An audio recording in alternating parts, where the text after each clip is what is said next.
এরপরে প্রশ্ন হলো, রমজান মাসে শয়তানকে শৃঙ্খলাবদ্ধ রাখা হয়, হাদিসে আছে। প্রশ্ন হলো, তাহলে মানুষ কিভাবে খারাপ কাজ করে? খুব দরকারি প্রশ্ন।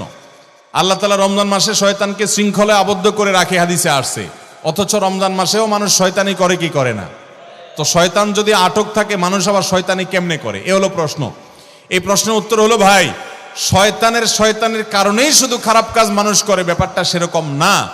আল্লাহ তাআলা কোরআনে কারিমে বলেছেন সূরা ইউসুফের মধ্যে, ইন্নান নাফসা লাআম্মারাতুম বিসসু, নিশ্চয় মানুষের ভেতরে যে প্রবৃত্তি আছে, এই প্রবৃত্তি মানুষকে খারাপ কাজের দিকে নির্দেশ করে।